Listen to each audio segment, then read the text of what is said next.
Exercice numéro 2.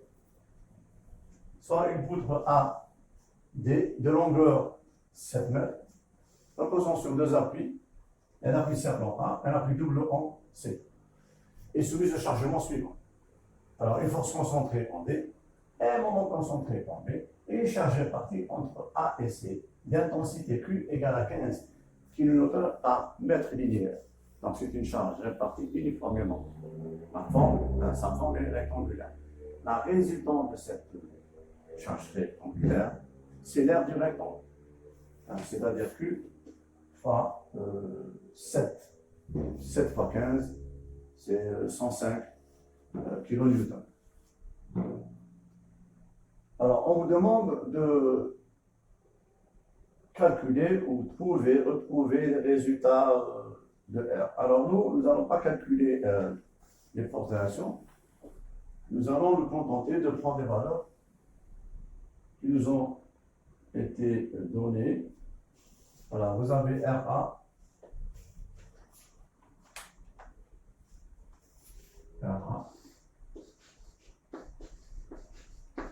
et RC. Les deux réactions sont ascendantes. Alors RA c'est 23,5 kN et RC c'est 81,5 kN.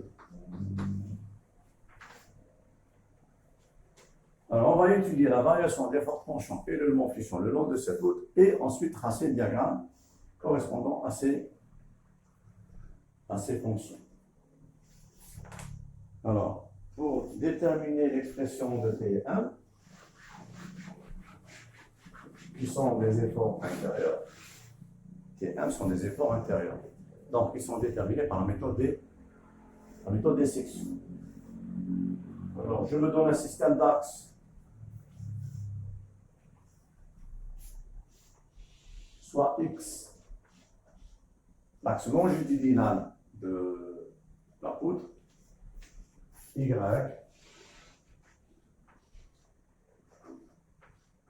et Z. On ne va pas se prendre du tableau, bien sûr. Donc, les forces tranchants et les moments glissants sont des efforts intérieurs. Ils sont déterminés par la méthode des sections et la méthode des coupes. Donc, on va procéder à des sections. Et on va commencer du côté de l'origine du point de mon système d'axe.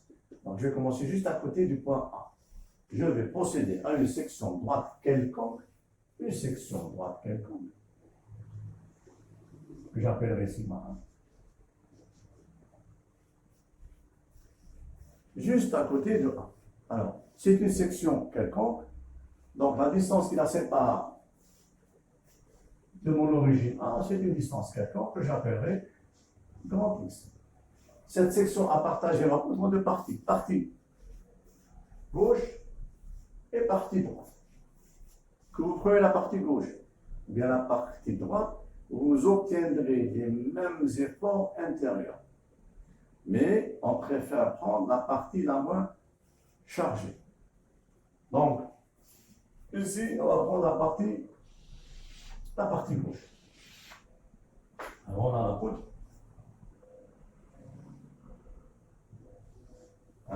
La partie de la poutre. Le point A. Le point B. La section sigma 1. Et le chargement. Alors, j'ai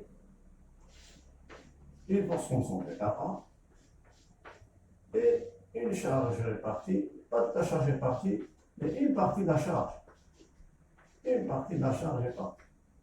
Elle est répartie sur la longueur de X. Donc, dans cette section, je dois déterminer les efforts intérieurs. Alors, vous avez T et M. Alors, comment s'équiter? Rappelez-vous du rappel du cours, l'effort tranchant, il est égal à la somme algébrique de tous les efforts. La somme algébrique de tous les efforts extérieurs agissant sur la partie de la poutre qu'on a considérée. Donc, on a deux forces extérieures. On a R1 et on a la raison de la charge répartie. Donc l'effort tranchant déporté par la Y, il s'écrit R1 plus Q fois X. La résultante, c'est l'aire du rectangle, l'aire du petit rectangle. Q fois petit x. Q, X. Donc ça, c'est la valeur de l'effort tranchant. Alors maintenant, on va mettre le signe, en utilisant les conventions de signe. On avait dit que si on prenait la partie gauche, tout effort, l'effort externe qui va engendrer l'effort tranchant, s'il est dirigé vers le haut, son effort tranchant est positif. Ben, voilà ce qu'on va faire. On va poser les conventions de signe de T, de TY, rappelez-vous des conventions de signe de TY. L'effort tranchant est positif.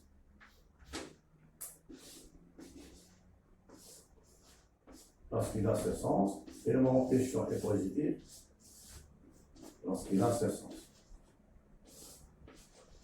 Donc, quand je travaille à gauche ma section, je prends ces conventions et je les mets ici.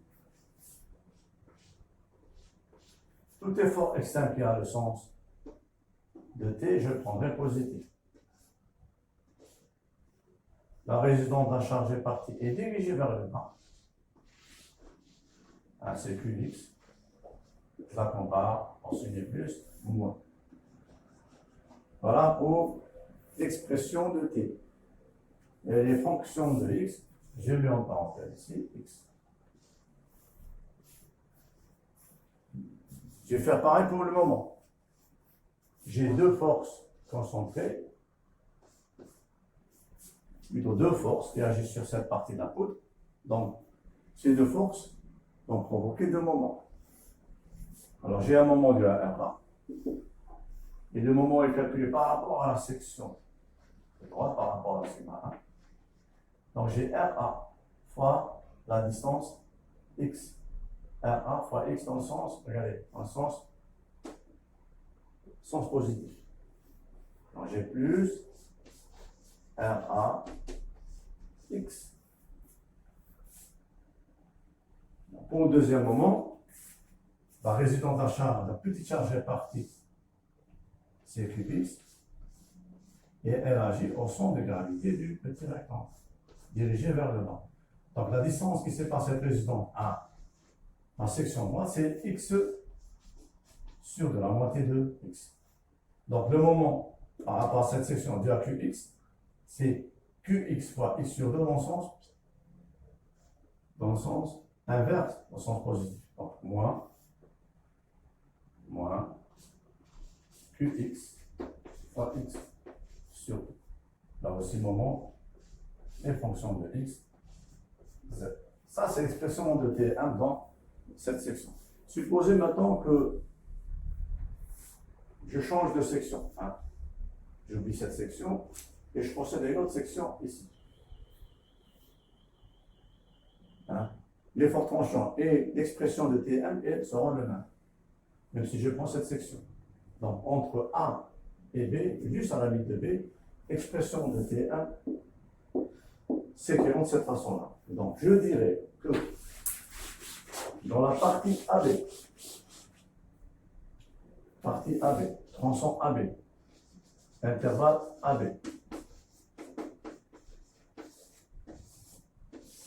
l'effort tranchant s'écrit plus RA moins Qx. Et le moment fléchissant plus RA X moins Qx carré sur 2. Alors, remarque que l'effort tranchant décrit une droite, il décrit une droite. Donc, pour pouvoir la tracer point par point. Le point suffisent. Alors, pour ça, on va prendre les points extrêmes de notre intervalle. hein, la partie AB. Donc x variera entre 0 et 3. X variera entre 0 et 3 mètres. Alors pour tracer cette droite, on va calculer t pour x égale à 0.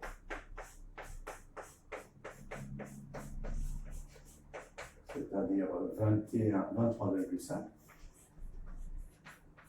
plus 23,5 kN. Et pour x égale à 3 mètres, Ty sera égal à plus RA moins 3Q, c'est-à-dire 21,5 moins 21,5 kN.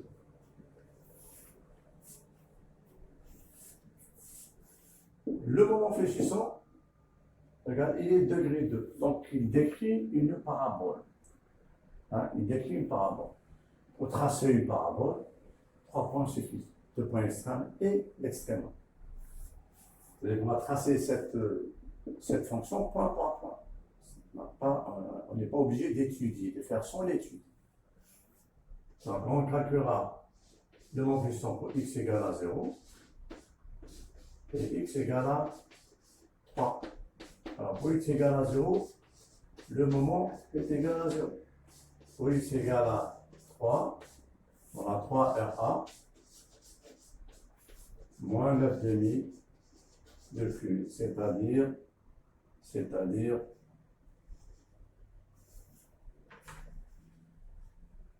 3 kN, plus 3 kN. Alors maintenant, on va chercher l'extrémum de cette parabole. Devant, est-ce qu'il existe? Est-ce qu'il existe dans cet intervalle? Parce que ce qu'on va tracer, ce n'est pas toute une parabole, mais une branche de parabole, un tout petit morceau de parabole. Ben, je vous dirais que l'extrémum existe dans cet intervalle. Parce que l'effort tranchant change de signe. L'effort tranchant change de signe aux deux bords de notre intervalle. Alors, recherche de l'extrémum de la fonction m.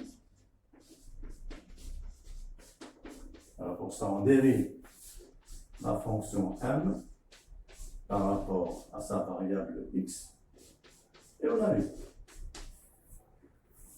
Alors, dérivons cette équation, je trouve plus RA moins QX. Eh bien, ça, c'est l'expression de T. Alors, T égale à 0. Et je vous ai dit que l'effort tranchant passe par la valeur 0 du moment qu'il change de signe. Alors, X sera égal à RA sur Q, c'est-à-dire 1,56.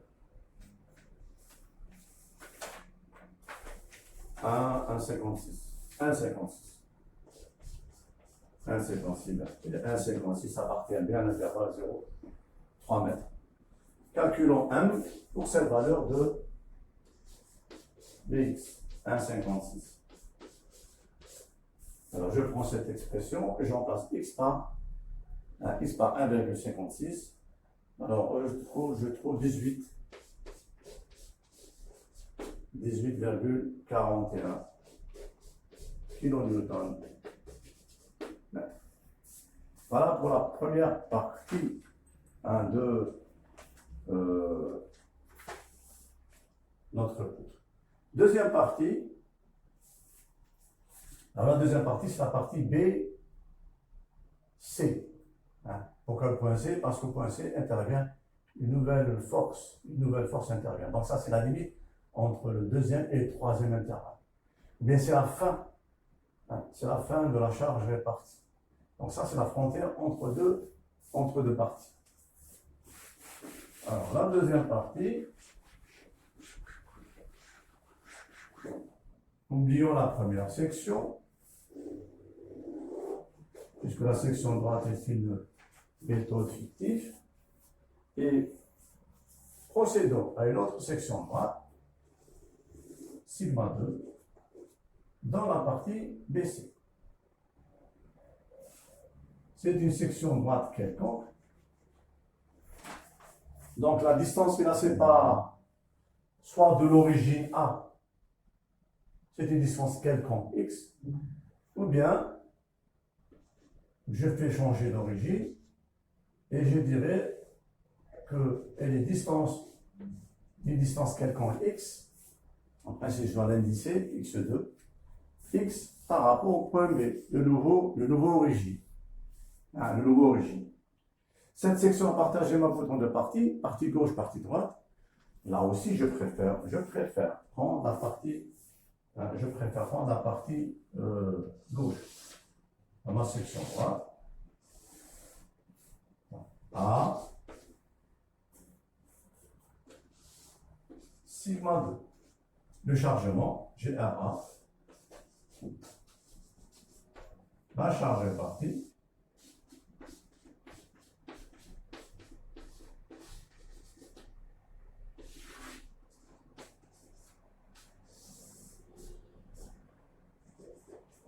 La charge est partie. Et le moment concentré, MB.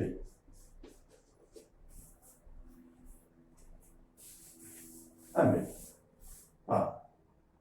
Donc l'effort tranchant dans cette section, TY va s'écrire, il sera toujours en fonction de x. Il va s'écrire, regardez, RA, je le compare ici, plus RA. Q fois cette longueur, A. Alors la longueur, ça c'est x, et ça c'est 3 mètres. Donc cette longueur, l'angle de répartition de la charge répartie, c'est 3 plus x. 3 plus x fois q. Donc moins q facteur de 3 plus x. C'est bon? Ça, c'est l'expression de t. L'expression du moment. Alors, le moment n'intervient pas dans l'expression de t. C'est un moment concentré. Alors, l'expression du moment. Alors, on va calculer par rapport à la section sigma. Donc, j'ai RA fois toute cette distance. 3 plus x. Dans le sens positif. Plus RA fois 3 plus x. Ensuite, la raison de cette charge, c'est Q fois 3 plus. Son point d'application, c'est le milieu, c'est le milieu de 3 plus x. Le milieu, c'est 3 plus x sur 2. Donc, moins Q facteur de 3 plus x, ça c'est la résultante de cette charge répartie, fois cette distance, 3 plus x sur 2. Le signe négatif, moins. Ensuite, le moment MB, alors le moment MB, c'est un moment positif, plus MB. Voilà. L'expression du moment et l'effort tranchant dans la partie BC. Dans la partie BC.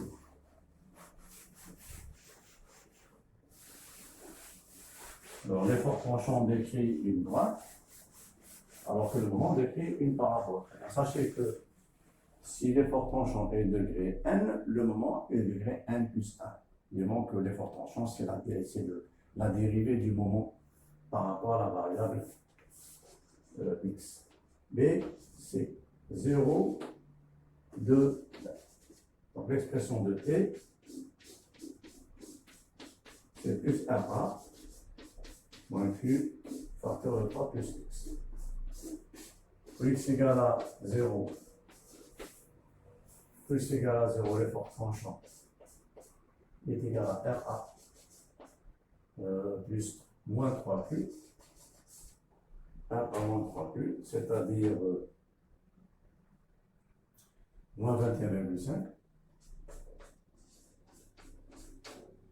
Donc là, il y a une continuité dans le diagramme d'effort tranchant.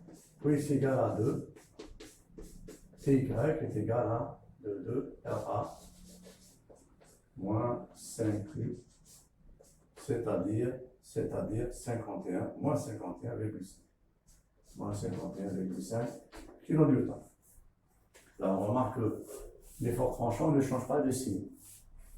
S'il ne change pas de signe, ça veut dire que ça n'annule pas. Si ça n'annule pas, ça veut dire que le moment n'annule pas indexément dans cette partie, l'intervalle 0,2. Expression du moment, mz de x, on l'a déjà ici. Alors j'ai RA 3 plus x, moins Q 3 plus x au carré sur 2, plus MB. Alors, pour x égale à 0, le moment sera égal à 3RA moins 9 demi de Q, 1, 3, 0, 3, 9 demi, plus MB. Plus 1B, alors là, on trouve 13 kN. 13 kN. Et pour x égale à 2 mètres, mz sera égal à 5 RA. 5 fois 5, 25 sur 2, moins 25 demi de Q plus 1B. Alors la valeur numérique, c'est 60, avec un signe moins, moins 60 kN mètre. Ça, c'est le deuxième intervalle. Le dernier intervalle.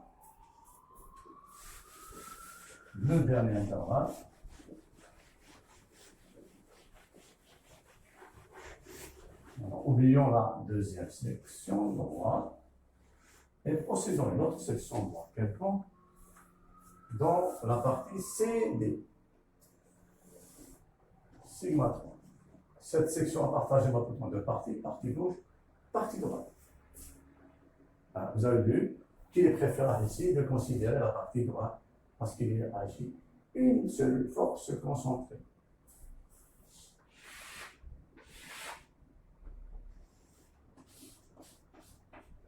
F sigma 3, alors la distance x,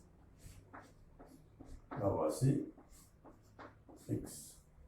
Donc l'effort tranchant et mon fixant dans cette section, c'est comme tout à l'heure, c'est la sommation des efforts externes avec caractère. Là, c'était convention de signe. À gauche, on a pris ces conventions de signe. À droite, on prend les conventions de signe de la section droite. Plus pour le moment, plus pour l'effort tranchant. Donc, l'effort tranchant. Dans le dernier tranchant, il est constant. Et égal à F en valeur algébrique. Est égal à F en valeur algébrique. L'effort tranchant dans cette section est égal à plus F. C'est-à-dire plus 30. Et le moment fléchissant,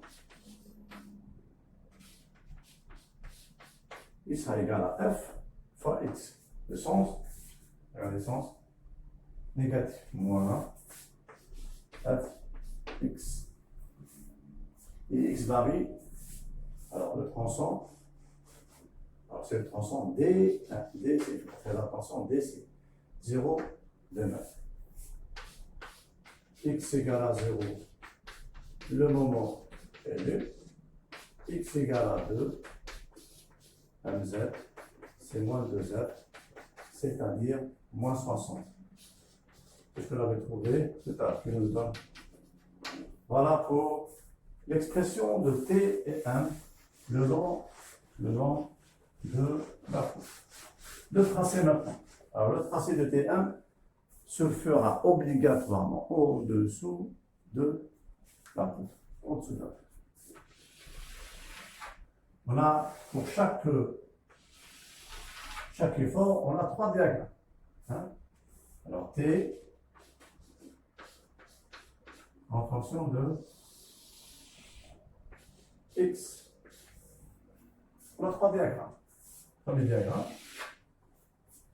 Rappelez-vous du premier diagramme, l'effort tranchant décrit une droite. Hein? On décrit une droite. Alors, elle varie de 23,5. 23,5, premier point. Plus 23,5 kN pour x égale à 0 et moins 21,5 pour x égale à 3 mètres. Moins 21. Alors, j'ai joué 2 points. Ça, c'est le diagramme d'effort tranchant. Le diagramme d'effort tranchant dans la partie AB. Ensuite, dans la partie BC, pour x égale à 0, on va trouver 21,5. 21,5. Et pour x égale à 2, on va trouver 51,5.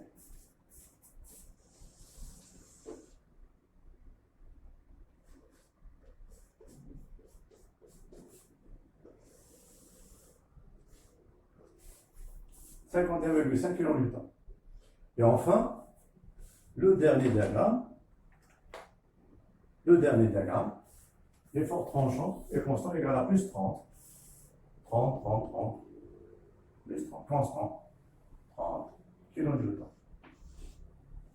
Alors ça, c'est la répartition de l'effort tranchant le long de la poutre. Alors on a des parties qui sont positives, négatives, négatives, positives.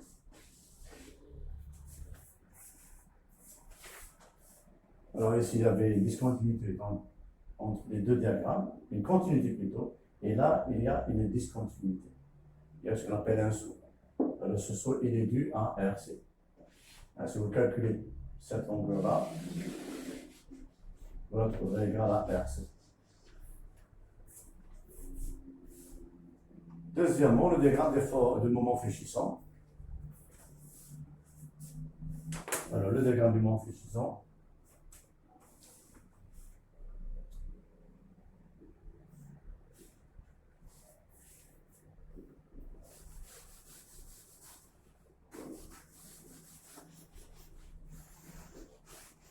Alors, M en fonction de X. Je fais diriger M vers le bas. M, Z, kilonewton, mètre. Alors, je vais tracer 3 diagrammes. Dans la partie AB, le moment fléchissant décrit une branche de parabole.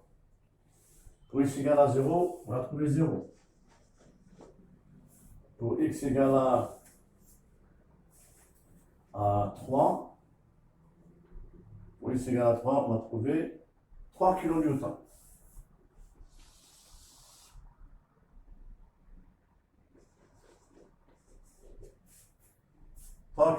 Et pour x égale à 1,56, là où l'effort tranchant s'annulait, on a trouvé 18,41. Donc là, on a un excrément. Ce point-là correspond à la valeur 18,41 kN. J'ai joué les 3 points. 1, 2, 3. Hop. Tangente. Et voilà. Ça, c'est le diagramme d'effort du moment fléchissant. Alors, dans la deuxième partie, le moment fléchissant décrit aussi une branche de parabole. il mange de parabole.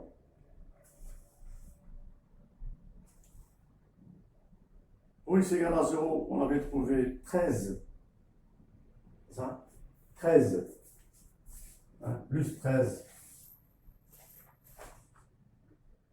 Ou moins 13. Moins 13